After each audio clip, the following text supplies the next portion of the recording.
plutôt bien jusqu'à que...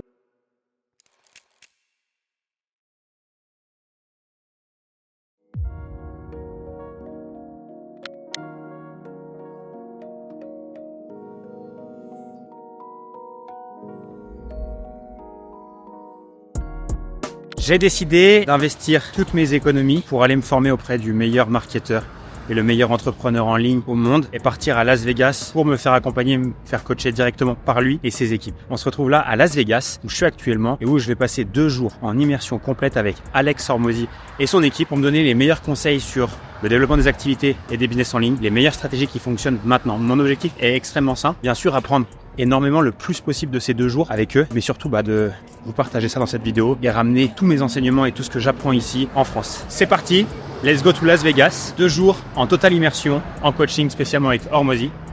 Let's go. Ça commence fort, je viens de faire 100 mètres et j'ai déjà marché dans une merde de chien. D'ailleurs, on n'a pas fait les présentations. Si tu arrives sur cette chaîne, déjà bienvenue. Ici, tu vas voir, on boit des cafés, mais pas que, on parle aussi beaucoup de business. Donc, je m'appelle Lohan Boucher.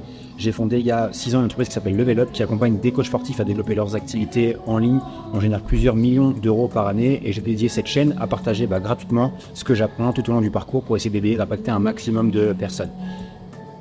Rien à rajouter, pas de temps à perdre. Allons direct à ce pourquoi on est là, c'est voir un petit peu ce qui se passe chez Hormozi à Las Vegas. Alors, avant de vous partager un petit peu comment ça va se passer et ce qu'on va faire avec Hormozi et son équipe, je voulais juste vous partager et donner un tout petit peu de contexte de pourquoi je suis là aujourd'hui et pourquoi j'ai accès à Alex Hormozi, son équipe et les personnes de chez acquisition.com. Donc, il y a quelques années maintenant, ça doit faire 5 ans, j'ai commencé à regarder ce qui se faisait en ligne, mais notamment aux États-Unis. J'ai bien compris un truc, c'est que aux US, ils étaient en avance sur nous et que généralement, ce qui fonctionne là-bas fonctionne chez nous plus tard. Et j'avais déjà remarqué que dans ces entrepreneurs aux États-Unis, il y avait un entrepreneur dont certaines personnes parlaient déjà un petit peu et qui était dans le domaine du fitness, qui est mon univers à la base. Et ce gars-là s'appelait Alex Hormozi. Il avait fondé une société qui s'appelait Gym Launch, qui à l'époque tournait plutôt bien. Et en fait, ce qu'il faisait, lui, c'était qu'il développait les salles de sport. Donc, il voyageait autour des États-Unis. Il mettait en place des systèmes dans les salles de sport. Il les aidait à développer leurs activités. Et j'avais vu et écouté surtout quelques-uns de ses podcasts que j'avais adorés et j'écoutais régulièrement ces podcasts encore et encore. Il y a 3 ans, j'ai eu la chance de pouvoir aller acheter mes premières formations aux États-Unis. Donc, j'ai participé à mes premiers groupes d'entrepreneurs, ce qu'on appelle des masterminds aux États-Unis, notamment celui de Russell Brunson pour ceux qui connaissent. Et à l'intérieur de ce mastermind, l'année précédente, Alex Hormozi était à l'intérieur. Et j'ai eu beaucoup de retours de personnes qui me disaient ce gars-là est incroyable, c'est vraiment le meilleur, etc. Ce qui m'a encore une fois juste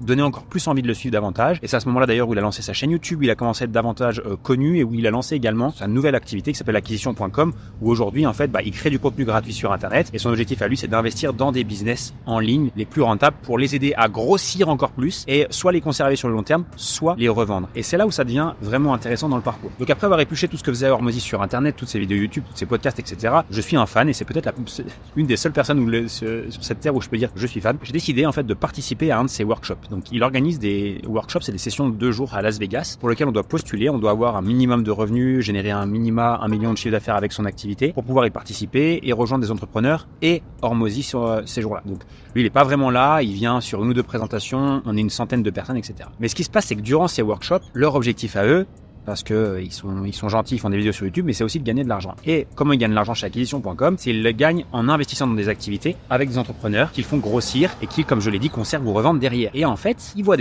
passer des gens et ils sélectionnent durant ces workshops des personnes. Et j'ai eu la chance d'être recontacté 2 jours après mon workshop la dernière fois en m'expliquant que ils étaient intéressés par mon activité, ils m'ont demandé si j'étais intéressé potentiellement pour qu'un jour acquisition.com investisse dans mon activité pour la faire grossir, etc. Bien évidemment, j'ai répondu que oui, en tant que grand fan. Et puis pour moi, il y a plein d'intérêts parce que qu'ils investissent ou non chez moi, que je puisse travailler de plus étroite relation avec eux, Hormozi et son équipe, va quoi qu'il arrive m'apprendre énormément. La seule condition, c'est d'être ouvert à un potentiel investissement de acquisition.com et la deuxième, c'est d'être capable d'être focus et de travailler en suivant tous leurs conseils et leurs recommandations. Et si c'est le cas, on a la possibilité du coup de se former avec eux en écoutant leurs conseils et surtout avec un objectif commun de tout péter sur notre passage. Et c'est ce que j'ai fait. J'ai décidé d'accepter la proposition. Alors c'est un coût financier, on ne va pas vous mentir, parce qu'en fait, tant qu'on n'est pas membre affilié à acquisition.com, c'est-à-dire que tant qu'ils n'investissent pas eux dans notre société, et pour l'instant on doit payer pour nos équipes, pour venir sur place, etc., etc. Donc en fait, on paye l'équipe acquisition.com pour qu'ils passent une journée complète sur mon business, mais surtout pour que Alex Hormozi aussi prenne le temps de passer sur mon business, etc. Et c'est ce qui est le cas.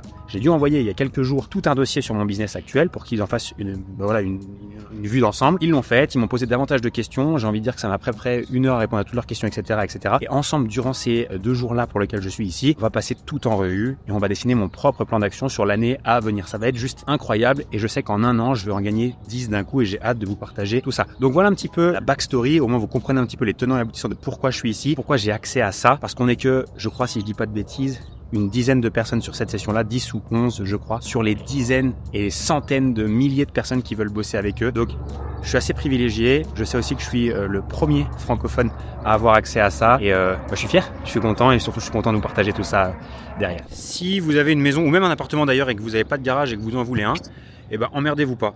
Voilà, vous mettez une tente et vous la posez là à côté de la route et vous garez votre voiture dessous. Au moins c'est réglé.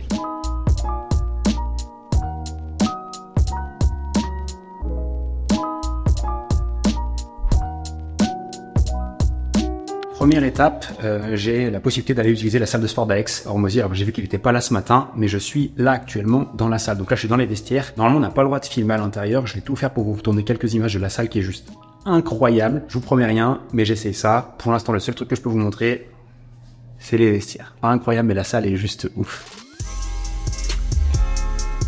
C'est juste un truc de malade. On pourrait s'entraîner je pense à 100. Là-dedans, ça fonctionnerait encore tellement qu'on a de machines, etc. Et c'est assez dingue. Il n'y a pas grand monde qui a accès à cette salle-là. On est très peu. C'est assez marrant. Il y a aussi les rules de la salle. Donc non, vraiment cool et tellement grand. C'est juste un truc de malade. Et en fait, ce qu'on voit ici, c'est que Alex, il optimise tout parce que là, on est vraiment on est au siège social de acquisition.com, sa société. Et tout est ici, d'accord? C'est-à-dire que lui, dès qu'il vient s'entraîner le matin, tout de suite il veut aller travailler, tout est sur place, etc. Je ne sais pas pour combien il y en a. Mon estimation, c'est que je pense qu'il y en a pour peut-être 200 ou 300 000 de matos ici, sans parler de tout, hein, de tous les équipements. Tout est à dispo, il y a la protéine, il y a les boissons qui sont tout là-bas au fond dans le frigo à volonté pour aussi les employés de acquisition.com. Donc c'est juste un truc de dingue. Bon, maintenant qu'on est là, il n'y a plus qu'à s'entraîner dur, on va quand même pas faire honte à Alex.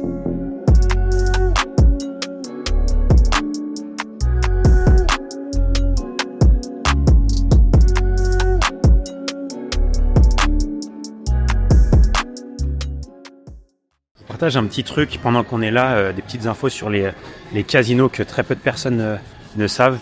Je ne sais pas si vous avez déjà entendu ou vu, mais par exemple dans tous les casinos, donc vous voyez que tous ces casinos-là, bien qu'ils soient dans des premiers étages, dans des étages ou quoi, n'ont quasiment pas de fenêtres. On voit en fait quasiment jamais l'extérieur. Pourquoi? C'est simplement pour qu'en fait les gens qui sont à l'intérieur des casinos ne voient pas le temps passer et ne se rendent pas compte que le temps passe vite et qu'ils dépensent beaucoup d'argent. Également, en fait, il y a beaucoup d'aération sur les toits, il y a beaucoup d'aération sur les plafonds, etc. Donc en fait, on voit que tous les plafonds, je ne sais pas si vous voyez ici, hop, mais en fait, ils ont tous des systèmes de ventilation intégrés.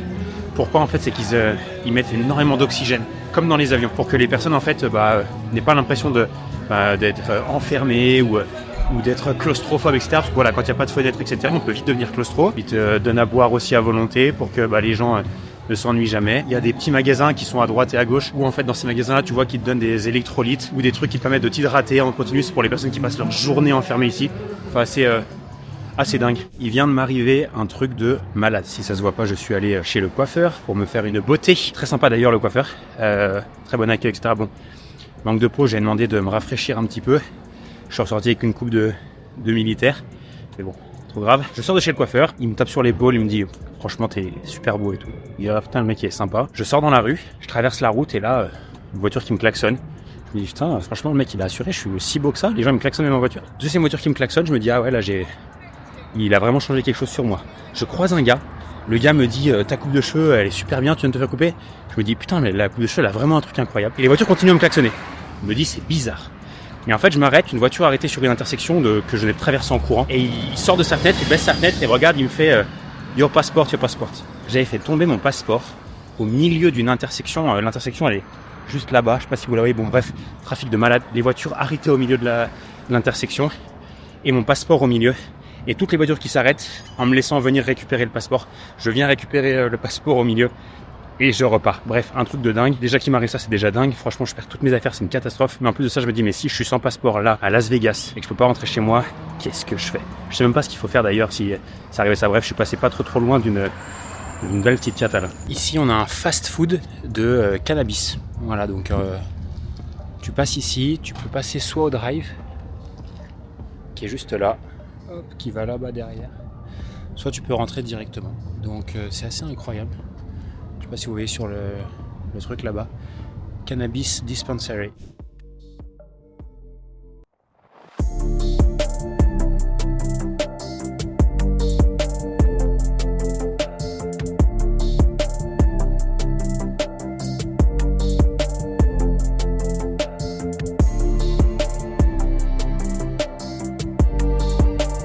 Je me croyais fort au golf et puis après je me suis regardé en vidéo. Et encore un peu de boulot.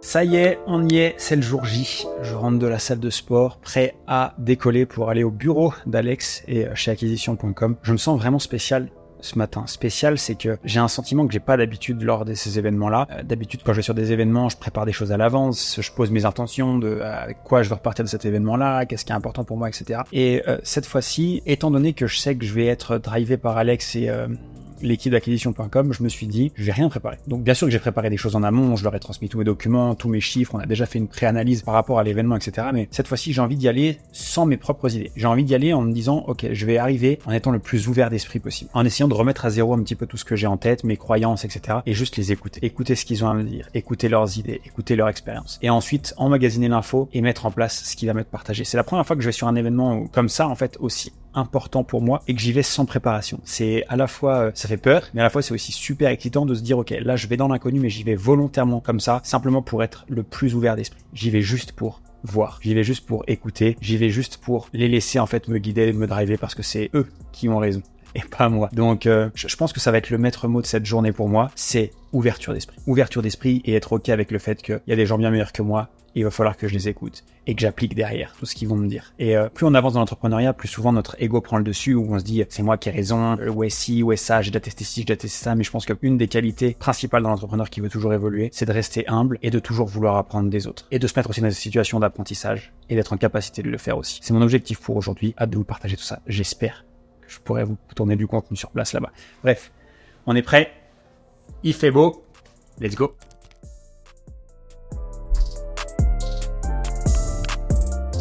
Je suis un peu deg, fin de la journée, et j'ai pas pu filmer. J'ai pas d'image de l'intérieur, j'ai juste une ou deux photos que j'ai pu prendre comme ça avec Alex. Je voulais mettre là juste après, les photos de la salle, etc. Mais bon, deg pour ça, mais c'était incroyable. Incroyable pour plusieurs raisons. La première, c'est qu'on était 6 avec Alex, 7 sur toute la journée. Où il a pu prendre le temps, au moins 1 heure, 1 heure et quart, 1 heure et demie par business, non-stop. On a commencé tôt le matin, je crois qu'on a démarré à 8h30 au final, jusqu'à 17h non-stop. Pas le temps de manger, on a mangé à table pendant qu'on parlait business, etc. C'était juste un truc de ouf.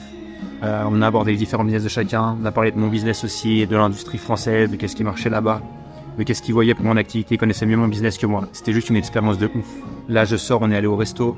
Hier, avec tous les membres, on était invités par l'équipe d'Alex. On était, lui, son équipe, etc. On a mangé au restaurant dans un hôtel qui s'appelle le Bellagio là-bas. C'était vraiment, vraiment stylé aussi. J'ai plein de notes, plein de trucs à vous partager. Hâte de vous mettre tout ça en place et puis vous partager voilà, les principales choses avec lesquelles je repars de cette rencontre. Mon objectif, c'est aussi comment est-ce que ça peut s'appliquer à vous si vous avez une activité et que vous voulez la développer. Et également ce que Alex Hormozy ferait s'il était sur le marché français ou du moins sur le marché francophone. En attendant, une bonne nuit de sommeil et puis je partage ça moi-même.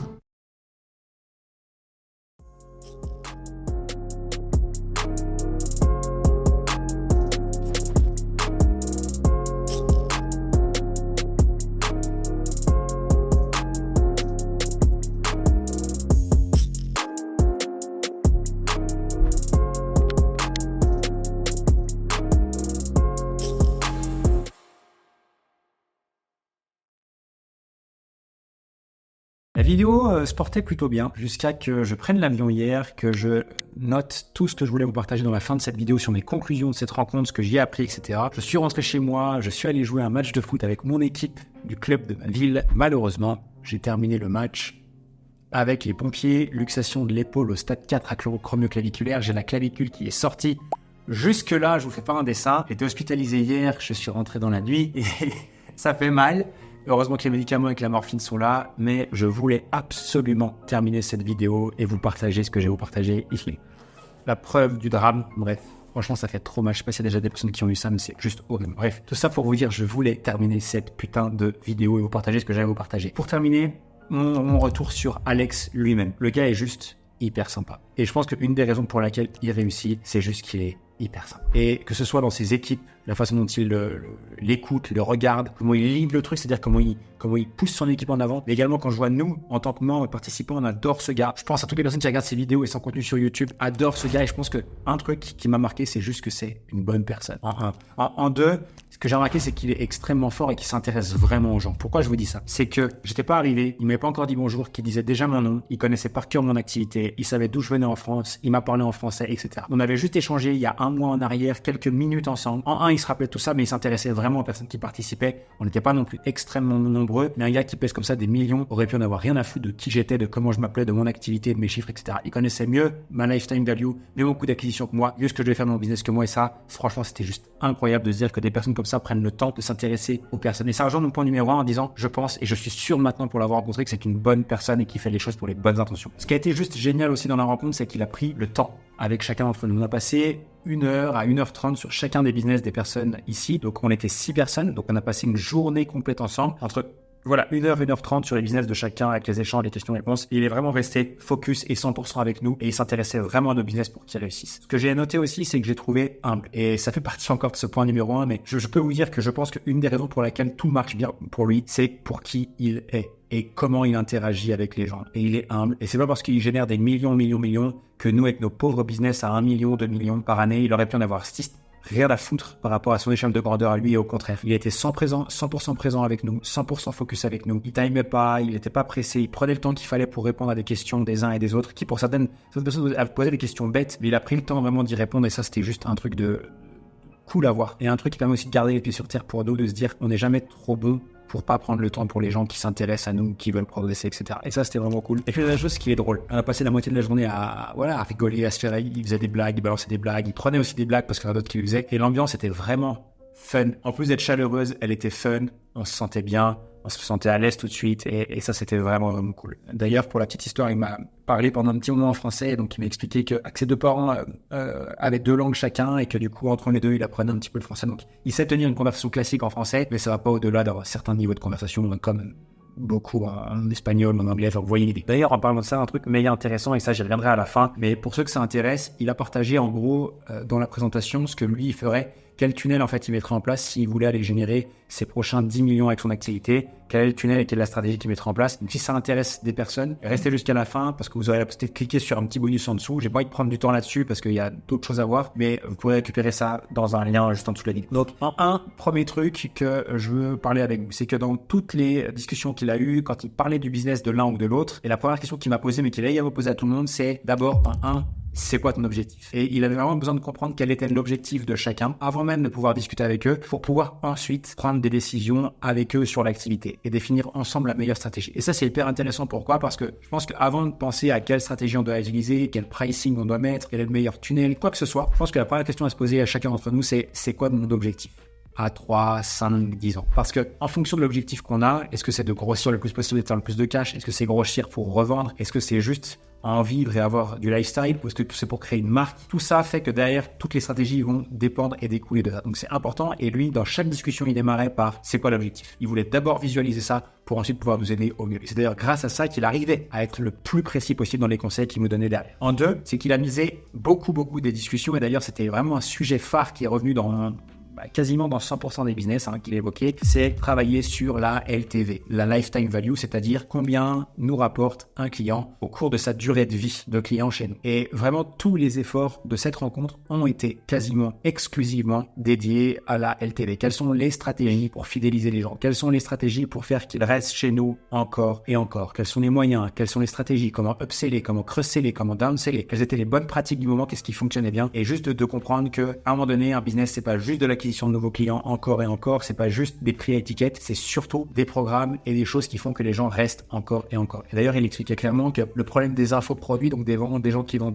du coaching ou de l'information / formation, etc. Le plus gros problème, c'est ça, c'est la LTV, c'est que les gens ne réachètent pas. Donc on peut grossir à un certain stade, mais on stagne simplement parce qu'il n'y a pas de revenu qui revient. Et c'est assez logique. Et pour certains d'entre nous, on le sait, si on vend juste des one-shots sur 2, 3, 6 mois, au bout d'un moment, on atteint très très vite un plateau. C'est très très difficile d'aller au next step. C'est pour ça qu'il expliquait et on partageait différentes stratégies et différentes solutions pour, même en tant qu'infopreneur, on pouvait augmenter la LTV et qu'est-ce qu'on pouvait mettre en place. Et ça, c'était vraiment hyper intéressant. On a également vu que, toujours dans l'infopreneuriat, on était 2 business sur 6 à être infopreneurs. Les autres, c'était des sociétés en dur. On avait des plombiers, des chaînes de plomberie, on avait des agences marketing. Qu'est-ce qu'il y avait d'autre? Il y avait un YouTuber, il y avait aussi un gars qui avait un média qui vendait des encarts de podcast. C'était gros business, bref. Et il expliquait que pour les infopreneurs, c'est-à-dire nous, coach, consultants, infopreneurs, vente de formation, que les plus gros ont non seulement des bons business models en un, mais il expliquait qu'il y avait 2 trucs qu'il remarquait chez les meilleurs infopreneurs, et ça, c'est pas tombé dans l'oreille d'un sourd. C'est qu'en ils avaient des marques personnelles qui étaient fortes, donc c'est-à-dire une belle brand, une belle marque, notamment généralement beaucoup d'audience sur de l'organique, généralement autour d'Insta et YouTube, et également qu'ils organisaient des événements en présentiel. Et il dit le combo des deux, c'est vraiment important, c'est-à-dire que si on est infopreneur et qu'on veut de la récurrence et qu'on veut grossir un truc, c'est important de miser beaucoup de temps et d'énergie sur la création d'une marque déjà, et ensuite de créer des événements en ligne. On a également parlé de publicité. Désolé, je vous déroule toutes les choses, c'est vraiment pour que vous puissiez comprendre.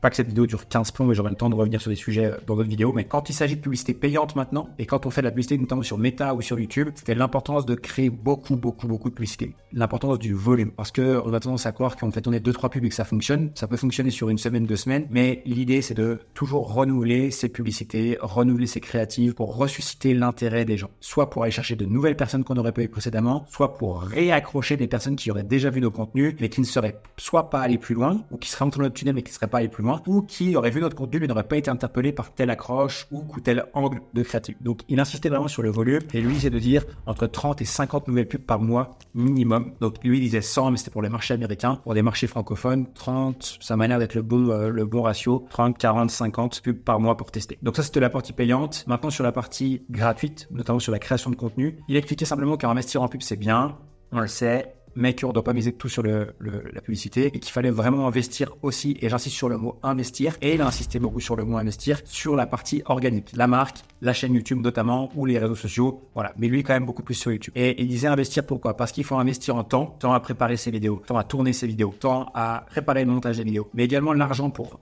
prendre des monteurs qui vont monter pour différents formats, YouTube, format court, pour les différentes plateformes, mais également des personnes pour publier, voilà, sur ces réseaux sociaux-là, pour avoir de l'omniprésence et pour construire une marque forte. Et lui, il expliquait qu'il essayait d'investir au moins la moitié entre le payant et l'organique, de manière à grossir le plus rapidement possible son audience, créer le plus rapidement possible son audience, et voilà. Donc ne pas hésiter à investir dans l'organique, c'est pas parce que c'est quelque chose de gratuit, le fait de publier sur les réseaux comme Insta, YouTube, etc., qu'il ne faut pas optimiser ça en recrutant des gens pour nous filer un coup de main, ou des meilleures personnes pour, voilà, créer des meilleures vidéos, monter de meilleures vidéos, avoir des meilleures idées de vidéos, et également de publier tout ça sur les plateformes. Un autre truc qu'il a évoqué, c'est qu'il a dit pour les business qui vendent avec des appels téléphoniques, sous forme de rendez-vous, il m'explique que pour lui ça reste le meilleur modèle, de toute façon, mais qu'il est extrêmement important que dans les stratégies qu'on met en place, que les personnes qui arrivent sur ces rendez-vous n'aient aucune possibilité de nous dire qu'ils ne nous connaissent pas, nous ou notre business. En gros, c'est de faire attention à ce qu'on crée vraiment une chorégraphie de vente qui fait que quand quelqu'un arrive sur un rendez-vous avec nous, qu'il sache exactement qui on est, ce qu'on fait, qui on est, et les résultats qu'on a pour nos clients, c'est-à-dire préqualifier au mieux, mais surtout donner aux personnes qui réservent ces rendez-vous toutes les bonnes informations avant même qu'ils arrivent sur un rendez-vous. Parce que de ce fait, on évite les touristes et on évite les personnes qui savent pas qui on est, ce qu'on fait,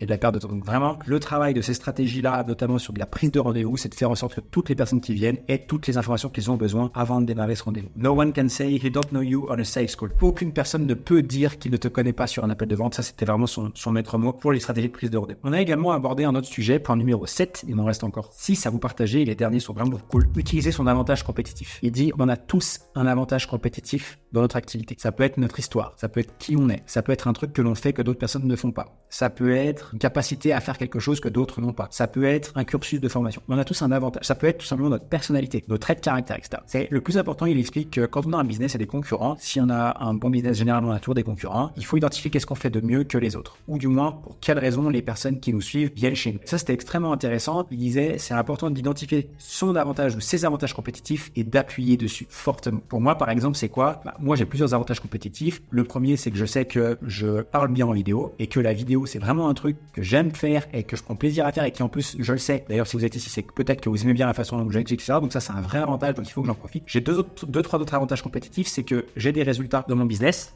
que je peux mettre en avant, d'accord? Donc on a des activités qui tournent bien avec des millions d'euros de chiffre d'affaires, donc ça, c'est important de bien l'utiliser parce que grâce à ça, je suis beaucoup plus crédible dans ce que je fais. Mais surtout, et lui il expliquait, un autre avantage complémentaire, il y a les résultats clients, et nous chez Level Up par exemple, avec nos coachs sportifs, etc., on a des centaines et des centaines et des centaines de témoignages, je trouve qu'on les utilise pas suffisamment. Donc ça, c'est un avantage compétitif qu'on doit mettre en avant aussi. Mais aussi, il y en a un que je peux mettre en place et que personne ne peut reproduire, c'est que, par exemple, je me forme aux États-Unis, mais plus que ça, j'ai investi 200 000 euros sur les 2 dernières années pour travailler avec Russell Brunson en direct et aujourd'hui en direct avec Alex Hormozy. Et ça, chez moi, c'est un avantage concurrentiel que très très peu de personnes peuvent avoir. Je connais très peu de personnes qui pourront se dire un jour, j'ai été avec Alex Hormozy pendant une journée pour travailler sur mon business one-on-one. Et je connais très peu de personnes qui vont pouvoir dire un jour, j'ai Alex Hormozy qui suit mon activité en individuel pour essayer un jour d'intégrer mon Level Up et de l'intégrer à acquisition.com. Je connais très peu de personnes qui peuvent se dire, Alex Hormozy connaît mon business par cœur mieux que moi et on travaille ensemble pour le développer. Et ça, c'est un avantage concurrentiel que je peux développer. J'ai encore d'autres choses, ça vous donnera aussi des idées. Je suis passé sur BFM Business,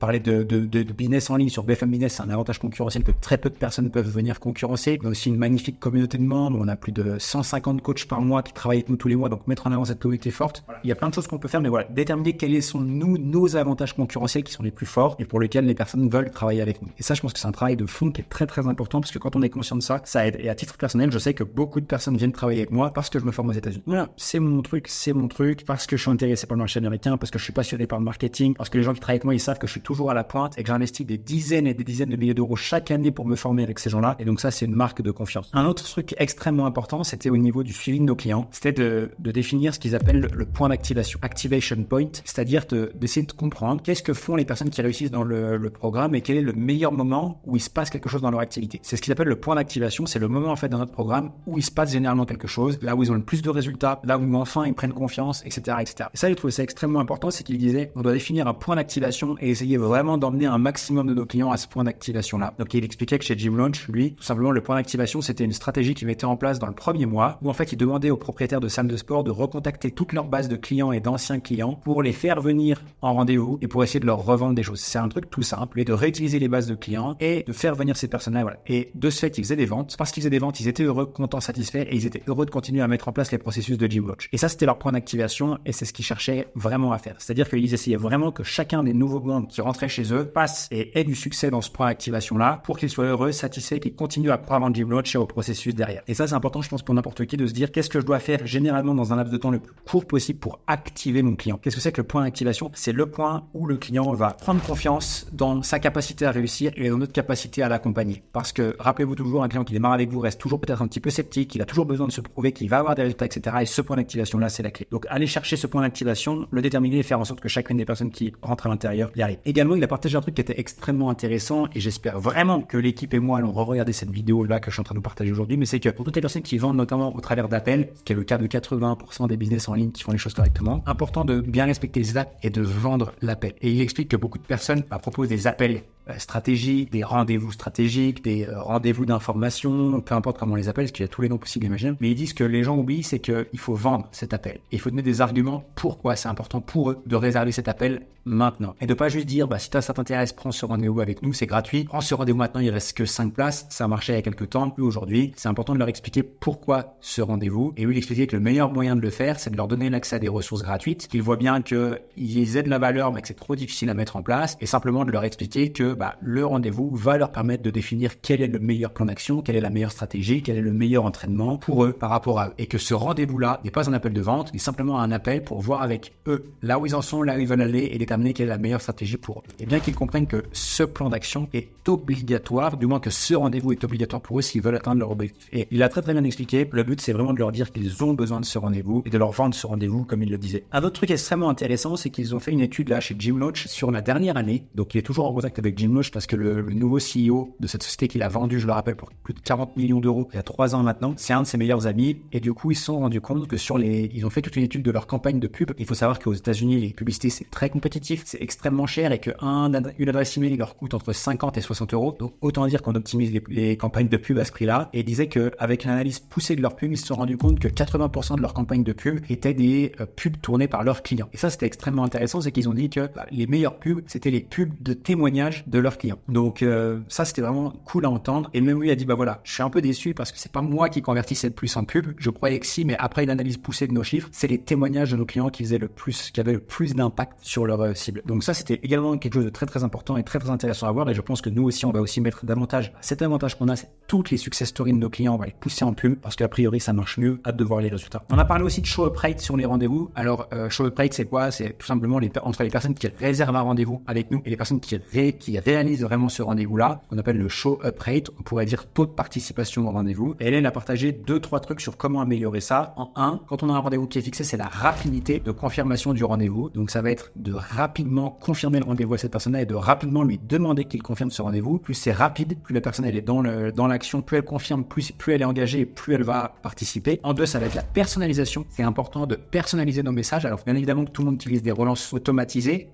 ce qu'on utilise Calendly, Alfred chez nous, notre logiciel. Quoi que ce soit, on va automatiser des emails, on peut éventuellement automatiser des SMS de rappel ou mettre des ajouts à l'agenda Google. Mais c'est pas suffisant. Il faut impérativement, et c'est ce qu'il disait, c'est personnaliser des messages à la main parce que c'est cette personnalisation qui fait vraiment la différence. Rappelons-nous toujours, les gens ne veulent pas parler à nos robots, les gens veulent être pris en considération personnellement et c'est pour ça qu'il conseille d'envoyer un message 24 heures avant le rendez-vous, un message le matin même du rendez-vous, si possible un message vocal ou un message vidéo et 1 heure avant le rendez-vous et ça personnellement, soit c'est le closer qui fait ça, soit c'est vous si vous êtes encore en train de vendre dans vos services. Et oui, dernière chose que je peux partager, alors je vais vous donner 2 choses, je vais le séparer en 2 parties. Un conseil qu'il a donné pour les personnes qui sont dans le domaine du fitness et je sais que beaucoup de personnes qui le suivent sont dans le fitness et un autre pour tous les autres. Il expliquait que les personnes qui sont dans le fitness, donc le coaching, l'accompagnement, etc. Il explique que lui, sur toutes les meilleures personnes qu'il a vues passer sur le marché, il explique que toutes ces personnes qui gagnent le plus d'argent sont des personnes qui vendent du coaching haut de gamme, c'est-à-dire qui gagne entre chaque client, donc la LTV, Lifetime Value par client, entre 2000 et 5000 euros. Donc ça, c'était la première chose dans le fitness, de vendre cher des services et il a expliqué que c'est vraiment ceux qui voyaient marcher le mieux. C'est d'ailleurs nous ce qu'on voit chez Level Up avec nos coachs, ceux qui facturent le plus cher et qui gagnent dans ces prix-là entre 1000 et 2000, allez, nous on va tourner entre 2005 et 3000 euros par client, ce sont également ceux qui gagnent le plus parce qu'ils ont plus d'argent pour acquérir de nouveaux clients et c'est beaucoup plus facile pour développer une activité. Et à l'inverse, il a aussi dit que pour les autres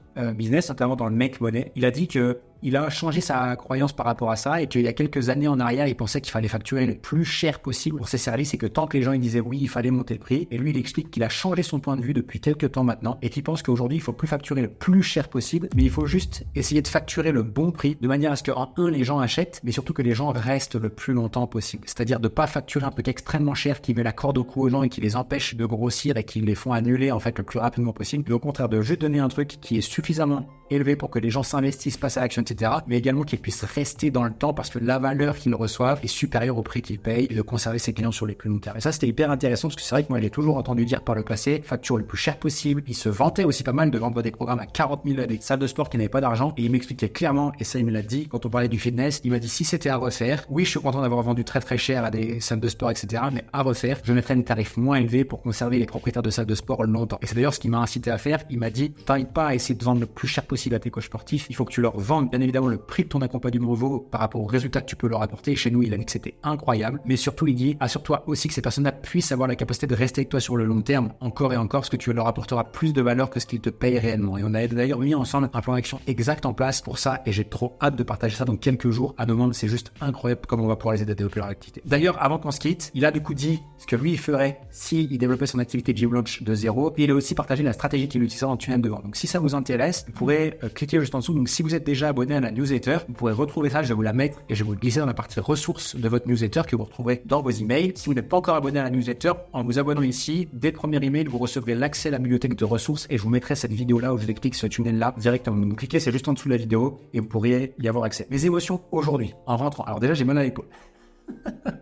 Ça, c'est ma première émotion. Mais surtout, je repars avec un plan clair et des actions concrètes à mettre en place. Donc, je suis extrêmement content parce que pour moi, la clarté, c'est hyper important. J'aime être au clair dans le développement de mon activité. C'est ce que j'enseigne au quotidien avec les coachs qu'on accompagne. Et c'est ce que moi aussi, j'ai besoin. Je vais aussi devoir faire des choix forts. Il y a des choses que je vais commencer à faire, que je vais devoir arrêter de faire. Je le savais en y allant là-bas, mais ça n'a juste que confirmé ce que je pensais. Je vais devoir poser mes couilles et à un moment donné, arrêter de faire plein de choses et rester focus. Parce que le focus, c'est la clé, c'est le point numéro 3. C'est ce que j'ai remarqué de chez Hormozy, mais de même chez les autres qui étaient à côté, c'est que la capacité de toutes ces personnes-là, c'était d'être focus sur une chose et s'y tenir. Il n'y a pas des personnes qui avaient 36 sociétés, il n'y avait pas des personnes qui avaient 36 millions d'offres. C'était tous 1-2 offres maximum et un business. Point. Et c'est des gens qui faisaient des millions et des millions et des millions. Et d'ailleurs, Hormozy n'a fait que de répéter d'être focus encore et encore. Et ça a pris peut-être un tiers de la journée. Il a dit, je fais que de le répéter partout à tout le monde. Il a dit, je le répéterai le temps qu'il faudra d'être focus, c'est la clé. Donc, un plan clair. Mais qui dit plan clair dit aussi, dire non à beaucoup de choses, refuser beaucoup de choses, car le focus est la clé. Donc, il va falloir faire des choix forts. D'expliquer simplement, et pour terminer, que pour lui, les meilleurs entrepreneurs ne sont pas ceux qui saisissent les meilleures opportunités au meilleur moment, ceux qui sont capables de voir des belles opportunités qui sont juste incroyables et qui sont capables de les refuser simplement parce qu'ils ont plus confiance et foi dans ce qu'ils font actuellement. Et ça, c'est quelque chose qui m'a beaucoup parlé en me disant, bien sûr que je trouve plein d'opportunités partout. Bien sûr qu'aujourd'hui, quand je regarde le monde autour de moi, je vois des trucs et du business partout à faire. Bien sûr que je pourrais gagner plein d'argent sur d'autres trucs. Bah oui, je sais faire. Mais si je veux construire quelque chose de vraiment gros, c'est justement cette capacité à mettre les œillères. Car plus on avance dans l'entrepreneuriat, plus on avance dans le business, plus on connaît de choses, plus on a la capacité de faire des choses. Bien sûr que je pourrais lancer n'importe quel business aujourd'hui de zéro. Bien sûr que je pourrais faire 100 000, 150 000, 200 000 euros par mois avec n'importe quel business aujourd'hui de zéro. C'est vrai. Mais si je veux construire un truc de grand, si je veux pouvoir aider vraiment les gens et faire la différence sur le marché, sur mon marché qui est celui du fitness d'ailleurs, je dois rester focus. Je dois mettre les œillères car personne ne peut battre quelqu'un qui est 100% focus.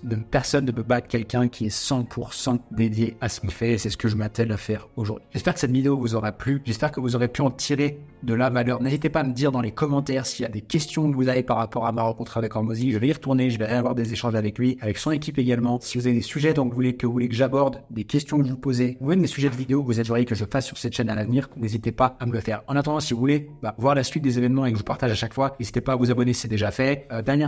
Dernière vidéo sur laquelle je vous mets en accès offert le 100 Millions Playbook. C'est Hormozy qui nous l'a donné uniquement pour les personnes qui participaient au workshop. Je vous ai imprimé, préparé en fait un document PDF avec tout ce qu'il y a à l'intérieur. C'est un livre qui n'est jamais sorti, uniquement pour les personnes qui participent à ce workshop-là sur les différents pricing à mettre pour ces offres, pour ces services et comment gagner plus d'argent en 30 minutes de lecture. Donc, si vous êtes intéressé, pareil, vous trouvez ça dans la newsletter si vous êtes déjà abonné. Et si vous ne l'êtes pas encore, vous pouvez y aller et vous pouvez récupérer directement ça à l'intérieur dans la rubrique des ressources. Merci à tous pour avoir été ici. J'espère vous retrouver sur la chaîne. À très vite.